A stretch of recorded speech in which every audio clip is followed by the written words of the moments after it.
Assalamu alaikum wa rahmatullahi wa barakatuhu. Alhamdulillah. So today we're going to discuss practical fiqh in Islam that your everyday Muslim can just abstract from the Quran. Bismillah ta'ala. So let's start off like this. Let's see. Practical fiqh. So practical fiqh in Islam that we can extract from the Quran. And in our everyday dealings. So when it comes to understanding fiqh, you have 5 main categories of fiqh, not the 5 main categories of rulings of which an action fall in. You know, for instance, like if it's haram, it's mubah, you know, like neutral. If it's recommended, mustahab. Not the main rulings, which I'll probably put them down too, but your categories of fiqh, so that you'll know how to deal with, well, you know how to practice Islam. So of course, your first category is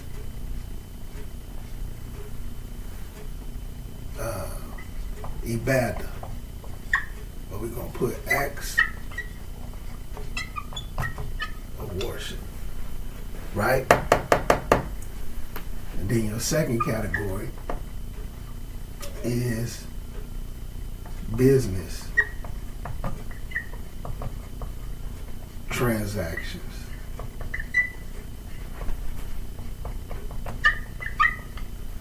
Or, you know,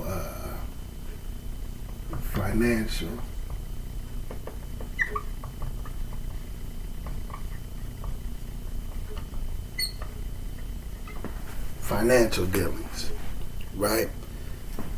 Let's see what this is. That key.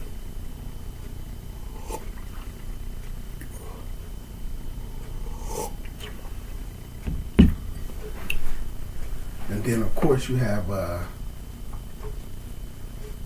the third, family law, or we'll just say dealing with family. I generally put relationships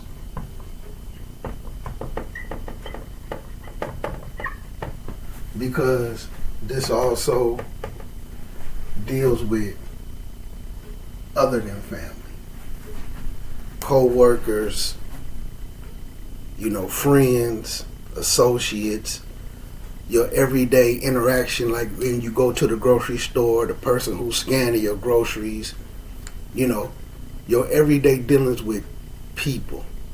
And see, sometimes we have to define relationships, because sometimes you can say to, you know, people like, y'all have a relationship, or because it's still a relationship, they may take it as boyfriend or girlfriend. Relationships sometimes is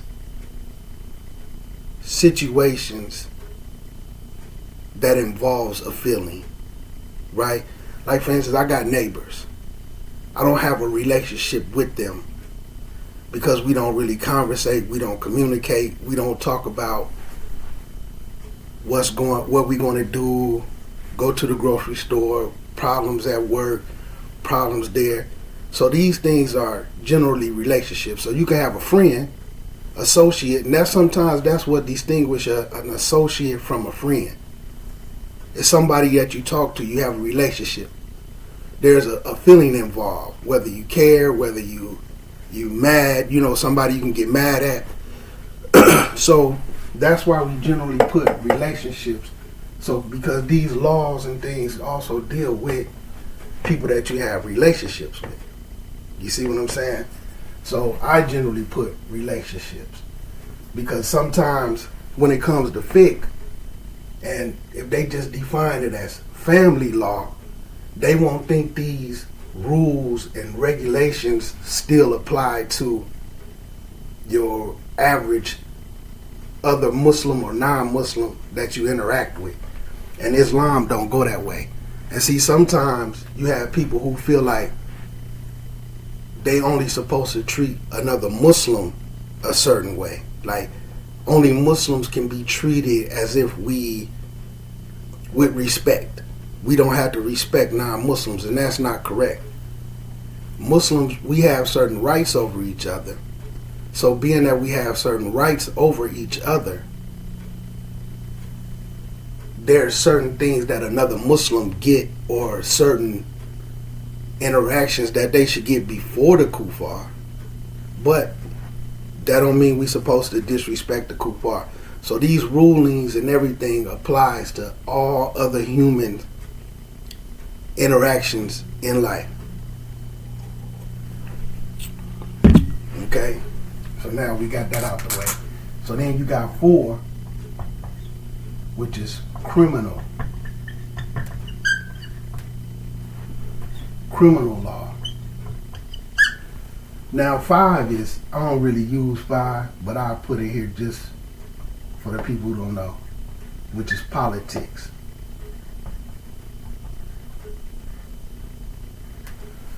Which we don't really have to worry about politics, because we don't really deal in politics, as a matter of fact. Let me take that back up off of there before somebody jump in the comments and, oh, the Muslims not allowed to have politics. You know, people who think they know everything. There's no politics in Islam.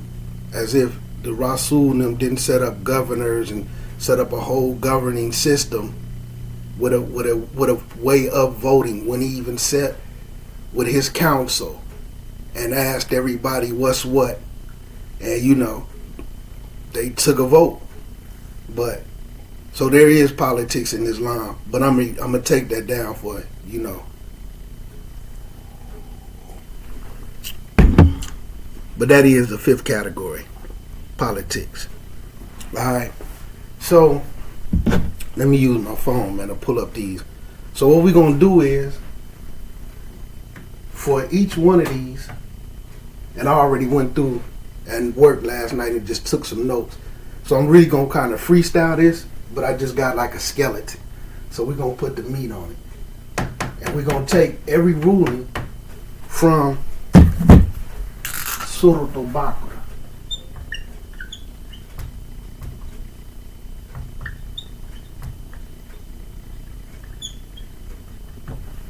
To show, and the reason why I'm doing it that way, so that we can understand, man, the Quran isn't just a book that we read like the way people read the Bible.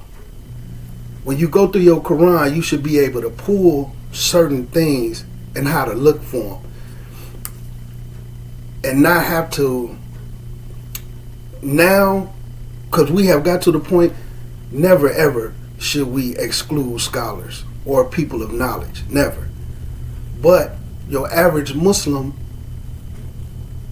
at this day and time, from what I'm seeing, a lot of people don't even just know how to go to the Quran and get a question answered. Just starting at the Quran, and then go to the Hadith.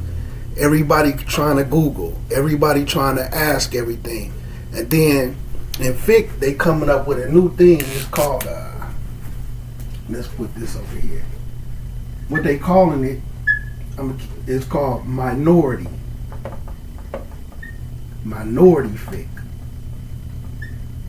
This is something new that's been around since like maybe the late 80s, early 90s, where they starting to come up with councils or committees to make fiqh rulings for countries or areas where the Muslims are in the minority, like America for one. And one of the councils in America who came up with this idea is called ISNA is one. The Islamic, I ain't even gonna write that down, but the Islamic Society of North America, where they got a fiqh council, a fiqh committee, and they make rulings, things like calculating when Ramadan is going to start. Instead of looking at the moon, they just gonna make up a calculation. So they have different type of rulings that they feel like they could justify changing Islam a little bit, and they feel like they could justify it because the Muslims are in the minority here. And I'm mentioning that because sometimes when people start trying to Google stuff or trying to ask people stuff, they may get a ruling that's on the internet that's from the Fiqh Council of North America, which ISNA came up with that, the Fiqh Council of North America. And unfortunately, this Fiqh Council isn't made up of scholars or people of knowledge. It's doctors, it's lawyers. They may have a few people. They starting to try to pull some educated people into it, but it's hard for them to get real educated people into it because they're not going to change Islam.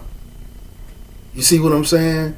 But anyway, so that's why you have to be able to know how to go to your Quran and pull up certain things. So what I'm doing is showing all of the basic stuff.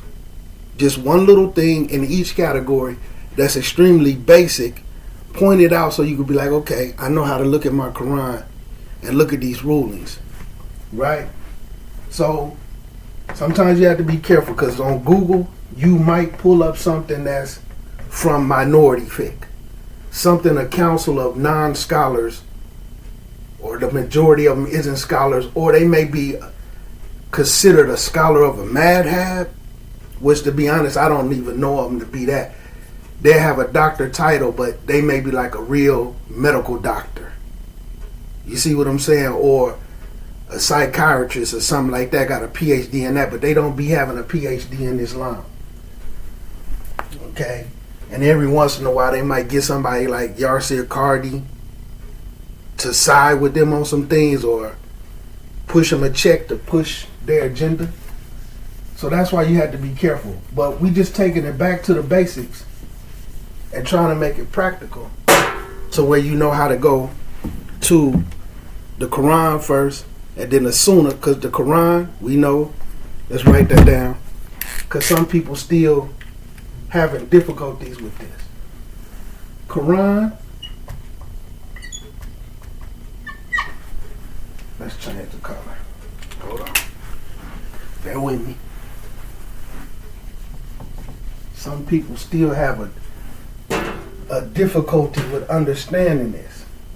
It's starting to be just something that people quote, I believe. So we want this to be absorbed. Okay, that one ain't gonna work. Let's try this again.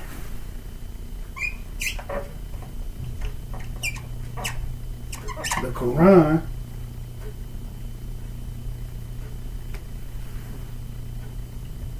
tells us what to do. Okay? Quran tell us what to do. Sunnah, Hadith tells us the legal way to do it. But simple way tells us how to do it. What's legal in a manner that Allah Azza wa Jal is going to accept. So keep that in mind. Quran tell us what to do. The Sunnah, the Hadith, tells us the legal way to do it. A manner, the way that Allah is going to accept it. And some people have a difficulty understanding that, even though our Quran tells us that's exactly how it go.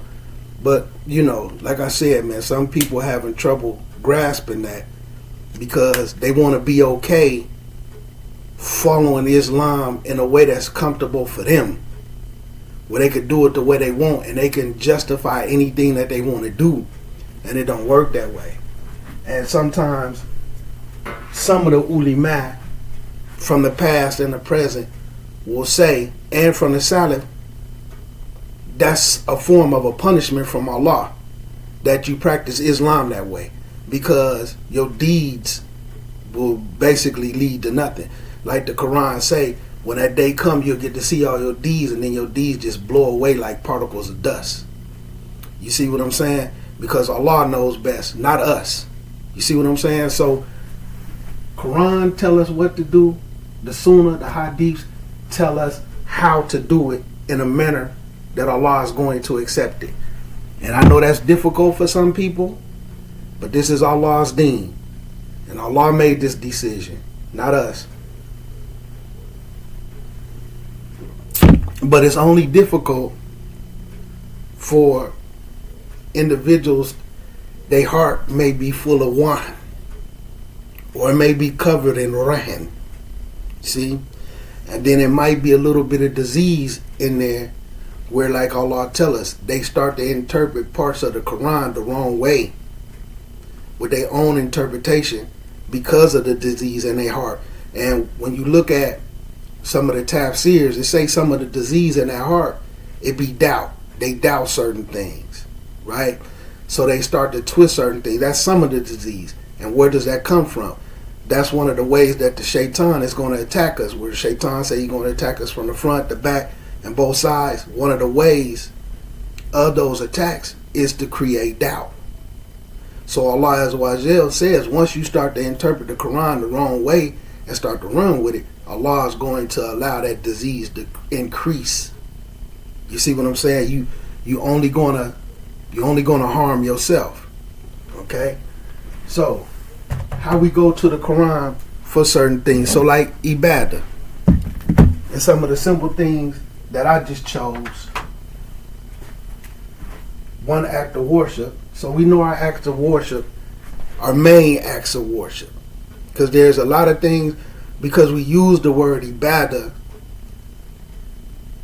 I don't want this to get too deep, but a lot of things fall under ibadah, but there's certain things, like for instance, the way you go to sleep, the way you lay down, whether you lay on your right side, the things you say, these things could be considered ibadah.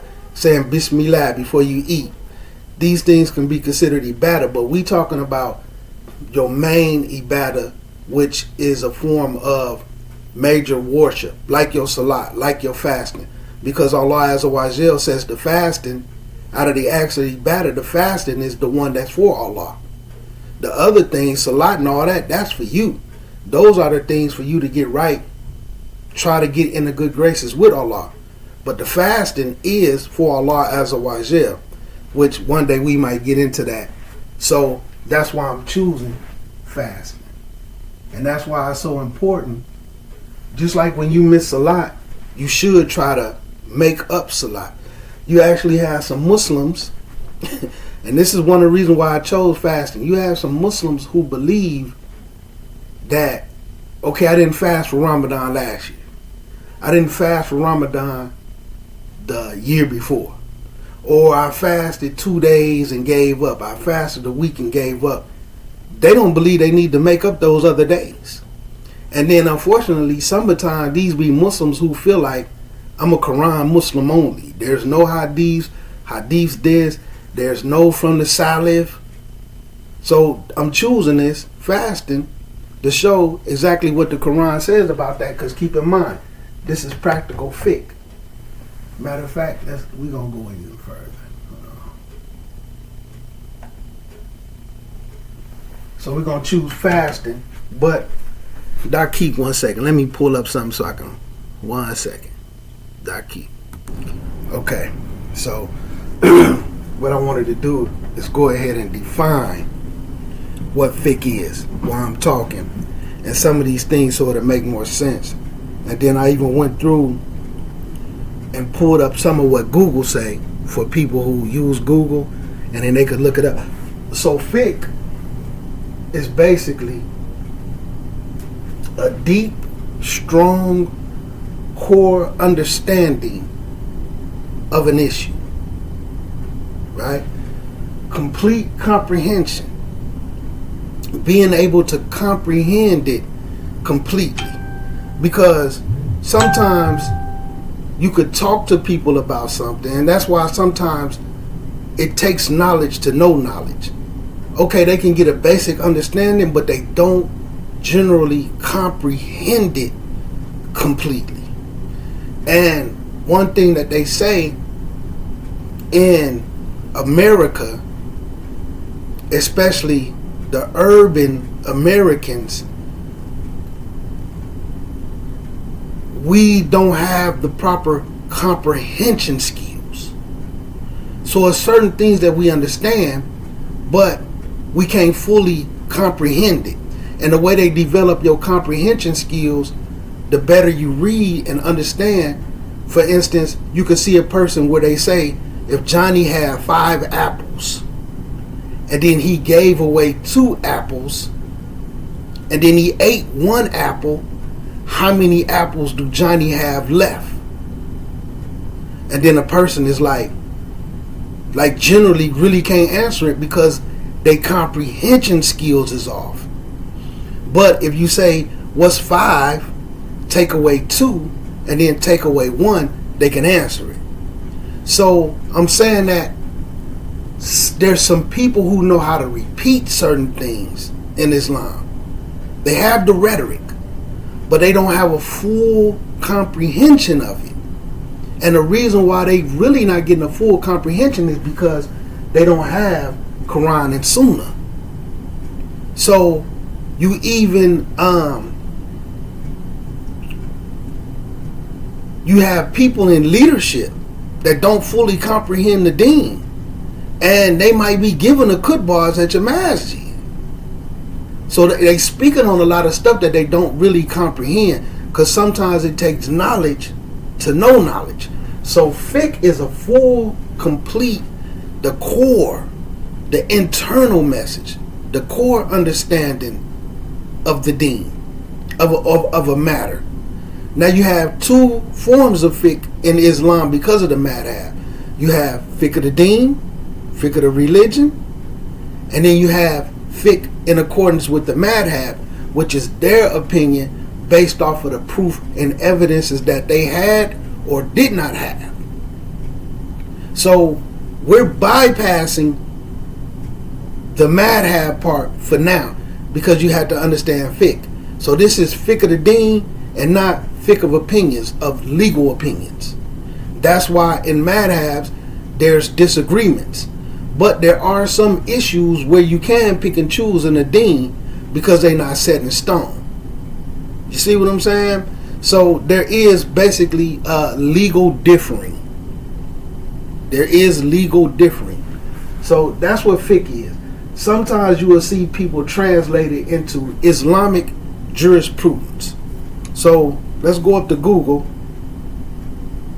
And I do this to teach people how to Google, because a lot of people don't know the real definition of a word like jurisprudence. We just go with like what it means to us. And it may be a little bit of an understanding. We can understand what it is, but we don't have the complete comprehension of jurisprudence. So when you Google the word jurisprudence, right, it means the philosophy, the sciences, the theory of law, and exploring what law is in accordance with its fundamental principles and its relationship with morality. And see, I like the way they use the word relationship, and that's why I wanted to define relationships. Because like I said, sometimes you use the term relationship with people and they take it as you saying we boyfriend and girlfriend. No, not saying that. And then sometimes when people have a relationship but they don't see it because they're not defining relationship, they don't see why certain lines cross. Whether it's with a friend, whether it's with a spouse or ex-spouse or baby mother and baby father. You see what I'm saying? Sometimes the lines get bluer. So we got to really understand the term relationship when it comes to the family law, the dealing with other humans, the relationship aspect. You see? And then it'll teach you how to deal with things different, because just like a lot of times, I'm going to put it this way. Sometimes a guy may meet a girl and they may talk, they may spend time together, but for the woman, she's in a relationship. But for the guy, he isn't. So then it's like, wait, we ain't in a relationship. We don't do this. We don't do that. And sometimes, through the test of time, sometimes females develop that characteristic because they may have started off being that female. Like, okay, I thought we was in a relationship. So now they took on that characteristic from a man. And then if they were a guy, it's like, we're not in a relationship. You see what I'm saying? I just want to throw that dynamic because I want people to understand the true definition of relationships and how we don't use it correctly. And then lines get blurred and we can't figure out why. Not only just in boy and girl, but friendships, relationships that you have with the imam, the masjid. And I'm saying, like I said, because we have to deal with all this in an Islamic manner. And it's not happening because we don't fully comprehend the term or relationships Islamically. You see what I'm saying? So that's the jurisprudence, right? It involves, like I said, relationships with morality, right? The ethics and society deriving from a Latin word, knowledge of law. See? So like fiqh, the court, what's basically, if you want to translate all this, is knowledge of the law. So that's why they are used, and the word jurisprudence comes from the Latin root word knowledge of law. That's basically what fiqh is. Okay? So that's what jurisprudence is. So that's why you'll see some people call it Islamic jurisprudence. But what is it that you're supposed to have the understanding of? The Sharia law. So even just going through and hitting the Google to pull up, well, Sharia law basically is the law of the deen and the religion, right? But it's based off of Quran and Sunnah. What's in the Quran and how the authentic hadiths and the tafsirs back up how this Quran ayat should be understood, how it should be explained, not what we think it means. Okay? So there's a difference between deen and religion. So I also Googled that for people who want to look it up. Deen, well, let's go with the Google thing. It's pretty fair. So deen, it refers to a comprehensive divine way or divine code of life, which it involves a spiritual life, a social life, political life, and an economic system in Islam. Okay? So all of that is deen. So when you look at deen, your spiritual life, right, your ibadah, how you practice your Islam, your social life. This is relationships, how you deal with people, how you socialize, whether it's on social media, whether it's in the masjid, whether it's at work, whether it's at the grocery store, when you food shopping, like they say on the East Coast, when you food shopping, whether you're at the gas station, your social life, right? All of this is deen. And the political aspect. So when you look at these categories, you have the acts of ibadah, which is spiritual, right? Your family law, which is social. Your criminal law, this is still all, because this is still dealing with people. And then your business transaction, all of this is, and this is the economic system, right? There's economics in Islam. There's a system, there's a money system in Islam.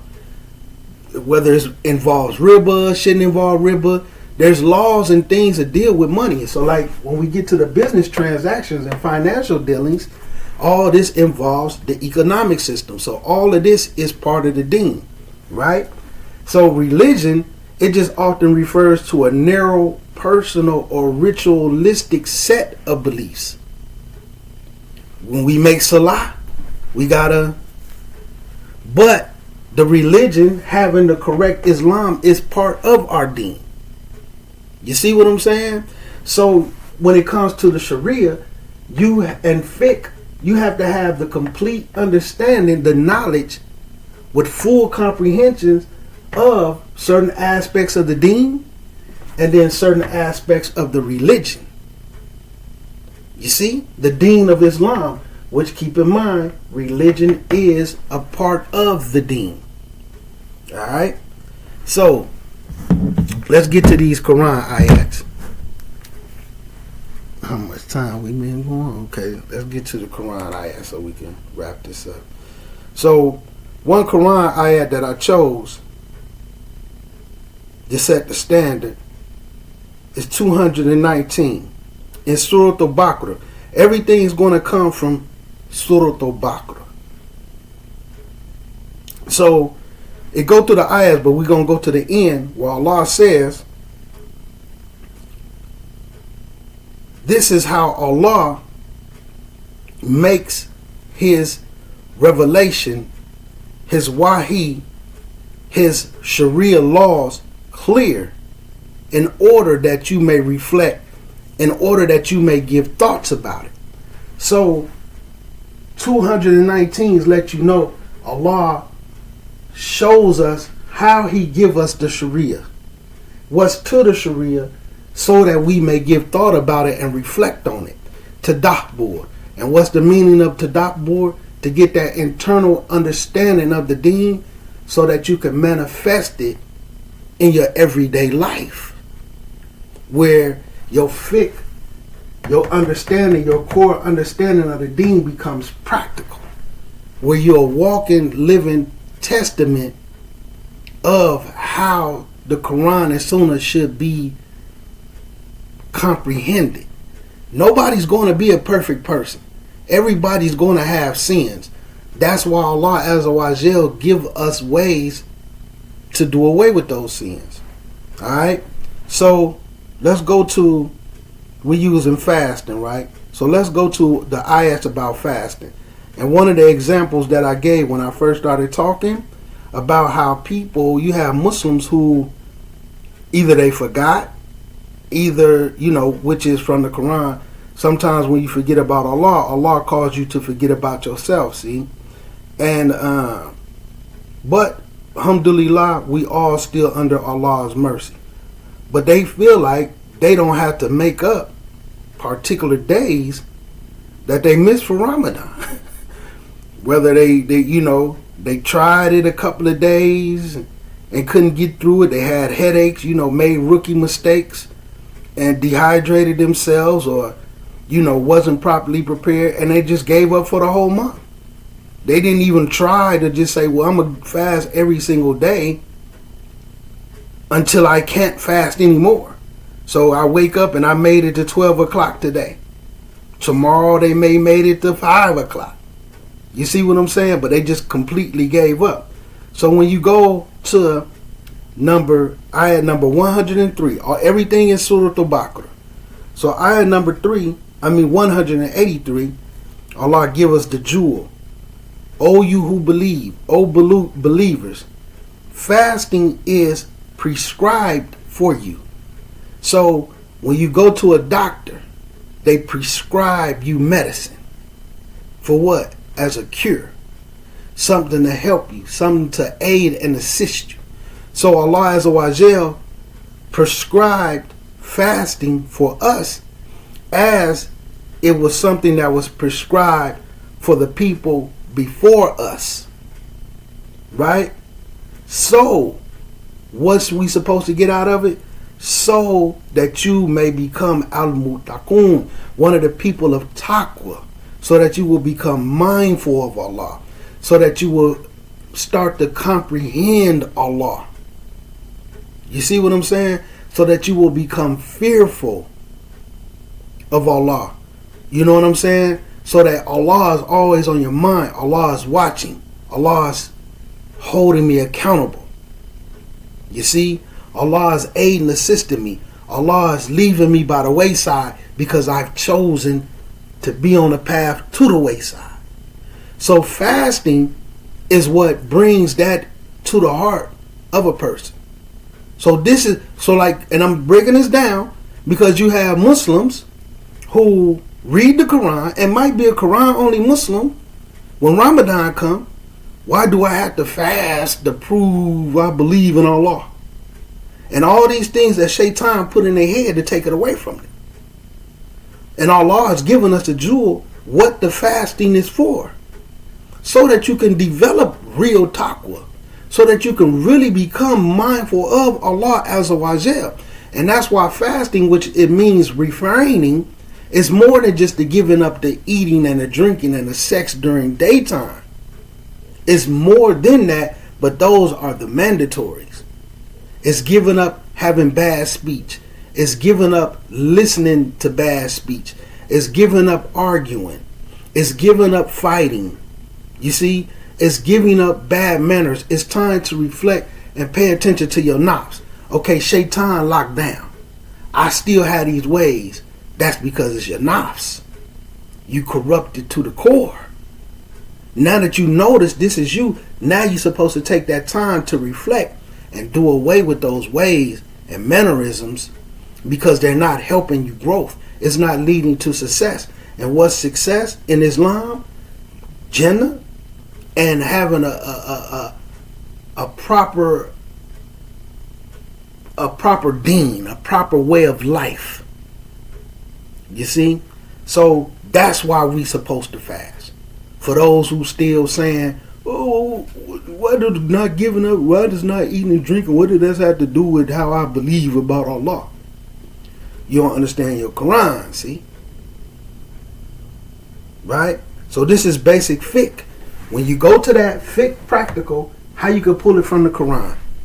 This is the full, you should be able to fully comprehend when you read your Quran why Allah wants us to fast and why fasting is for Him. Then you could take it a step further and look at the tafsirs and look at the hadiths at the situation, what happened, what was going on, where this ayat came down, and that'll give you an even better comprehension of it. And then the ones who have all that, that's why I say sometimes it takes knowledge to understand knowledge. You see? You had a 1, 2, 3, and 4 instead of the 1. Okay? So, Allah says, continuing to ayah number 184, right? Allah prescribed or Allah fixed a number of days for us to fast. A month of Ramadan, 29, 30 days based off of moon calculation. Not calculation, but moon sighting. You see the moon, you start. You don't see the moon, you wait another day. In the end, you see the moon, you stop. You don't see the moon, you fast another day. Right? So Allah prescribed and fixed a number of days. Then we have our concessions and then we have our abrogation. But if you are ill, if you get sick, right, or you're on a journey, right, to where it's difficult for you to fast, not because you got to understand they was in desert heat and they was walking to the next city. They had mules and camels to the next city, not driving a car, not on an airplane, not in a train. You see, not with gas stations and different things passing by where okay, once it's time for me to break my fast, I can pull up at a restaurant. I can go in this gas station to get me a water and some peanuts, some chips, a piece of candy. You see, not like when they was in desert heat and they don't know where the next pit stop. You know, some areas where you walk the streets and they just selling food on the streets. Like in Africa, like in India, like in Saudi Arabia, like in Egypt, where they just have food carts all up and down the street. You see? So, like it says though, but if you in those situations, then you have to fast an equal number of days after Ramadan. So what's the law? What's the fiqh? You have to make it up. You have to make it up. And then it says for those who experience extreme difficulty, like you on medicine where fasting, like some people who may be diabetic, or some people who have medicines and stuff during the daytime that they had to take, or you old or you feeble, right? So if you have difficulty to where you can't fast or you can't make up fast, then compensation can be made by feeding a needy person for every day that you didn't fast, right? So we're not going to go into which ayat has been abrogated or what's this and that. So right now, what's the law? You have to make up those days you missed, even if you got sick. So some people, the way they try to wiggle out of it is, well, I got a headache, I wasn't feeling good, so they stop fasting the whole month and without even trying. Well, I got sick. Okay, you were sick the whole month. Whatever your excuses is, you got to make those days up, baby. This is the Sharia. This is practical fiqh, the way it should be understood from the Quran.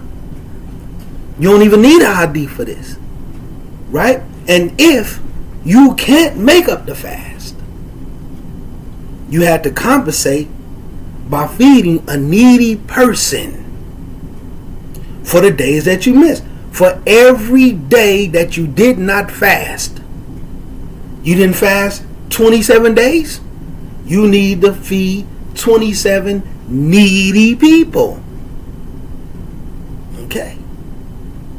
All right. So, but look at this, and this is the beauty. And you can apply this to zakat, you can apply this to salat, and you can apply this to fasting, right? And other things that we better.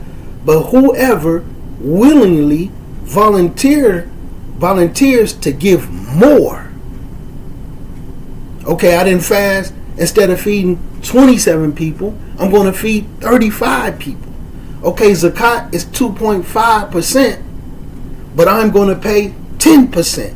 So whoever volunteers to give more in any situation in the deen, I'm supposed to pray 5 times a day, but I'm going to pray 6. I'm going to add in tahajjud. I'm going to add in qiyam al-layl. I'm going to pray 7. I'm going to add in duha, and along with my tahajjud or my qiyam al-layl. See, when you do more, I'm fasting during Ramadan, then I'm going to fast outside of Ramadan. Also to make up for the times that I was Muslim and I didn't fast. Let me still get away of making these days up. Doing more is better for you. But fasting is the best thing for you to do when you are required, when it's mandatory that you fast. What make it mandatory? Just like with salat. When you make salat, you miss it, no matter what it is. Fajr, Dhuhr, Asr, Maghrib, Isha. You have to make it up. You have to make them up. And that's why sometimes when you do sunnah prayers and different things, these is a way to make up some of those prayers that you missed.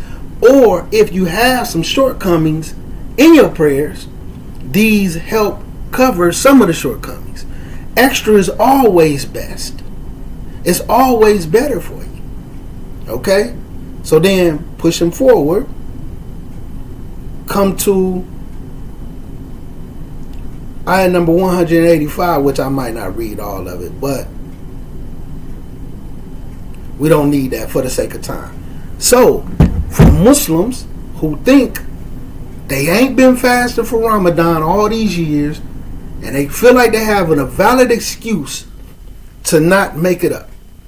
So let's say, for instance, you miss Ramadan,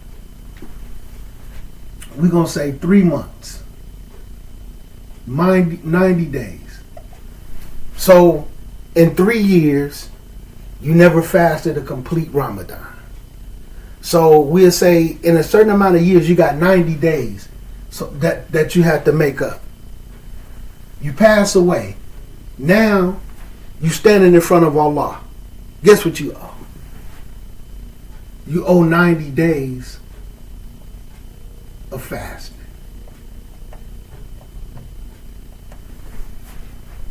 That's on your scale.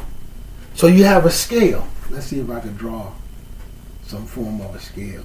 And it's funny because I'm hoping I don't draw no a scale from the dunya. Let's do it like this. And then come off. And then right here you got a plate. This crazy. So you have a scale. That's the best that I could do off freestyling. So this is your scale of bad deeds. Right? And then this is the good deeds. 90 days of fasting is going to go on there to tilt it towards your bad deeds that you owe. But let's say you kept fasting outside of Ramadan and you got 90 days. Then that's going to tip the scale to the good deeds. So what's better? The extra? The making up the days? Put that down. What's better? Extra?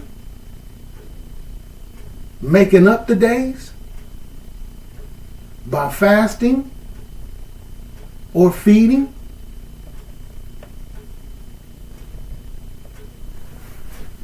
What's better when you look at your scale? You rather the bad deed side be heavy? Or would you rather the good deed sides be heavy? This is Quran only. This is Surah Al-Baqarah. This is this is common sense. This is common sense. So anybody who look at this, just know that Shaitan has been playing with your head. Shaitan knows this. So if Shaitan can break you, trick you up off your stuff, just like right now, alhamdulillah, during the month of Shaban, not to speak on my deeds, I fast a few days in a row. My body is stuck on fasting mode. I just had to drink some little bit of warm liquids, a little warm tea, so that I won't be intentionally fasting. You see? Even though I should, because I want to fast, but my body already ready. It's already on go. And then I'm going to keep that mode for when Ramadan comes. Then I'm going to fast some more days in a row, right? 2 or 3 days in a row. Generally, by that third day, the first day might be a little rough if I'm not moving around. Then by that third day, I'm in there. So then the fourth day, I'm already in fasting mode. When I get up, I don't want no food. I don't want no water. And then I just keep going until I reach a breaking point. Or like I'm doing now, because I don't want to be fasting today, I drunk some warm liquids. But then I'm not going to go start eating, or I'm not going to do certain things. I did the same thing yesterday. Let me break it a little bit, but I broke it and ate a little bit earlier, and then I just went and didn't really eat nothing for real. I didn't even drink nothing until I got off work. But it's keeping your body, it's preparing yourself so when Ramadan hit, because it's going to be cold this year for some people. Because Ramadan is in February this year. So it's just preparing your body. And I did fasting on some of the coldest days of the year. Okay? With difficulty. Just drinking something in the morning and not eating. So you have to start to prepare yourself, man, because fasting is a major deal. Just look at the scale. You want the bad deeds to be heavy, or you want the good deeds to be heavy? So anyway, hopefully that clears it up for some people. Okay? You keep telling yourself what you want.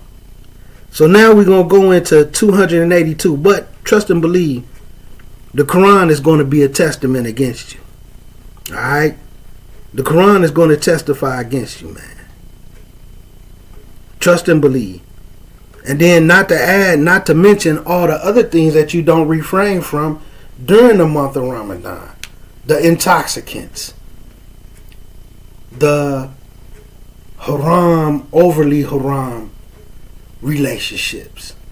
Okay? During the month of Ramadan. Just all the other stuff that comes in. So, for ayat number 282, and I chose this one specifically because some people get these rulings a little bit mixed. But anyway, so surah number 282, and we're going to call this we're just going to say a loan. Giving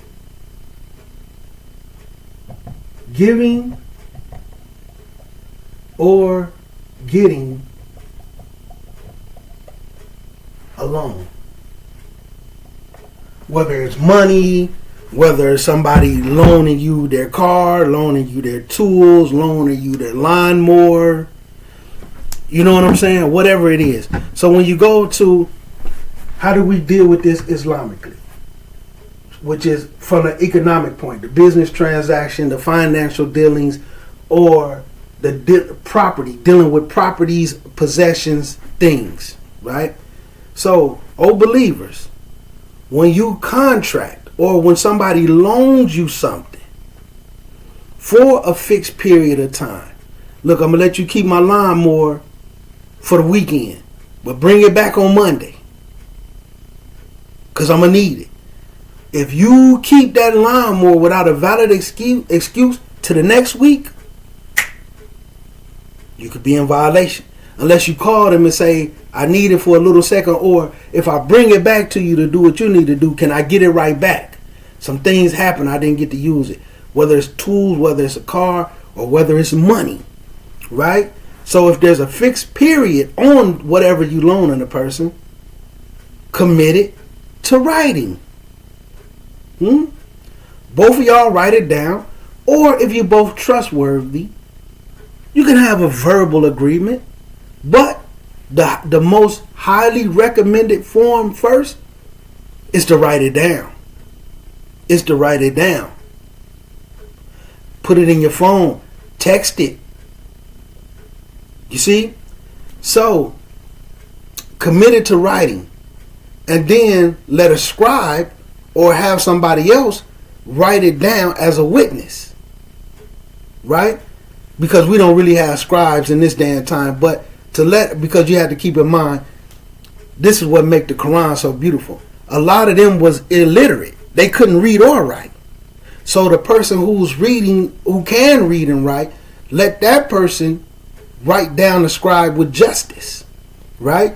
Let the scribe write down what's going on and make sure he keep justice between the two parties. The scribe should not refuse to write as Allah has taught him to write. So don't say, no, I ain't finna write that down. Or like I say, we don't write it down. Call another person and say, hey, I'm loaning him my lawnmower. Sometimes generally a neutral person. So if something goes wrong, I'm loaning him this money. I'm giving him this. This is fiqh of the Sharia from the Quran. Right? So, and let them not refuse to do it. And they will write what the debtor, the person who's in debt, dictates, bearing Allah in mind, making sure Allah is a witness and not defrauding the debt, not helping them cheat. Now, if the person who's going to be in debt is incompetent, they're a little mentally weak, they don't completely comprehend what's going on, right? And they are unable to dictate or understand the terms, let their guardian do it for them. They may be underage. They may still have a mother, a father, you know what I'm saying, a legal guardian. Then let their guardian get involved and dictate for them with justice. But under these circumstances, also call up on 2 witnesses. 2 men that's trustworthy, right? And if 2 men can't be found, then 1 man and 2 women. Now, if 1 man and 2 women can't be found, 4 women. That way it says, so if one of the women forget, the other can remind her of what was said. Okay? And due to monthly bleedings and having low iron and different things going on, this isn't me. This is the Deen of Islam. Sometimes the woman is forgetful. Or they don't really remember in detail. And then sometimes they remember it based off of how it made them feel and not what was actually said. You see? And like sometimes you could say something to a woman and instead of listening to what you said, they may defend or react based off of what they felt, how it made them feel, because they may absorbed it wrong. So this is why 2 women witnesses, okay, or as opposed to 1 man, okay. This is Allah. Allah knows best. This isn't us insulting women, and this isn't an insult to women. But this is what? This is fiqh, and this is practical fiqh, and it's in the very beginning of the Quran in Surah Al-Baqarah. You don't have to get that far to get to this. So then look what it says though. And then the witnesses must not refuse when they are summoned. When they called to say, hey, y'all was here, y'all witnessed this. We also have somebody who wrote it down. But this is for when a person is not fully competent. You don't necessarily need the 2 witnesses or the female witnesses unless this person isn't competent. That's what some say. But in cases, still have them. Because if you got somebody who written it down, and y'all got it on paper, and then a person who wrote it down for y'all is a neutral person, or somebody seen one of y'all write it down and y'all both put y'all signature on it, but just for the purposes of the deen, let me rephrase it, because everybody don't know every ruling, and then somebody may jump in a comment and say, oh, well, you said this, and they don't, you know what I'm saying? Listening with their emotions instead of their ears. So let me not get too far. So call up on the 2 witnesses, right? Two men, or either 1 man and 2 women, or either 4 women. Okay? So the witnesses must not refuse when they are summoned. And you must not be against writing the contracts for a fixed period, whether the sum is small or great. And this is the most just thing for you to do in the sight of Allah, and more convenient to establish evidence and removal of doubt. However, if you conduct an immediate transaction amongst yourselves, then there is no need for you to record it. But call upon witnesses when the deal is finalized.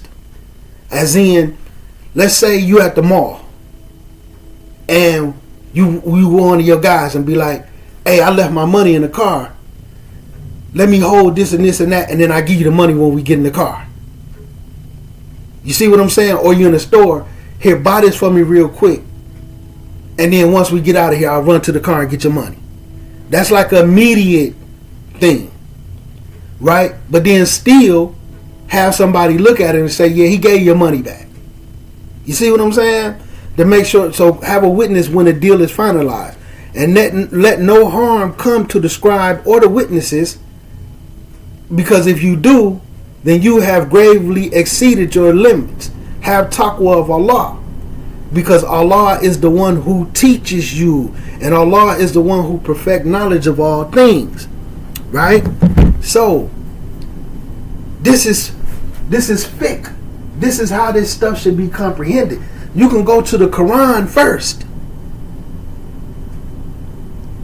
You see? And a lot of times we have certain things going on and we don't let these things be our guidelines, and then people get to fighting. Just like how I say, some witnesses and say, hey, you was supposed to pay him.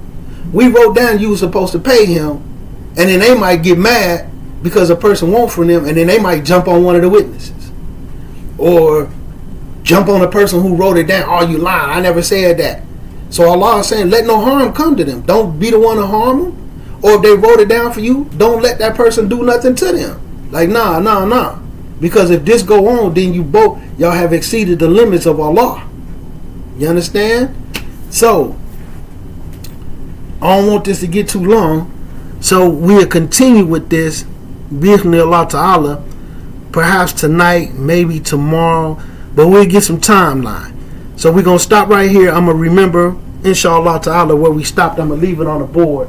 And then we're going to get into family law with the marriages and divorces. But we're going to use Surah Al-Baqarah for the Leo for all of this. Just to show you, so when you read your Quran, it's not just something you read like the Bible. You can go through and extract. So when you starting to read Surah Al-Baqarah, and Ramadan is the month of the Quran coming up, people should start reading their Quran today. If you haven't started the other day, start reading your Quran today. A page, a few minutes. I'm going to read 5 minutes a day. I'm going to read 15 minutes a day. Start getting to it. That way it's going to be easier for you when Ramadan starts. And then you may have more of a comprehension to where it's starting to come to you, and it's starting to flow, and it's starting to develop, and you're starting to what? Improve that relationship that you have or should have with the Quran. Once again, using that word relationship. Start to strengthen and redevelop your relationship with the Quran. You understand? So, assalamu alaikum wa rahmatullahi wa barakatuh.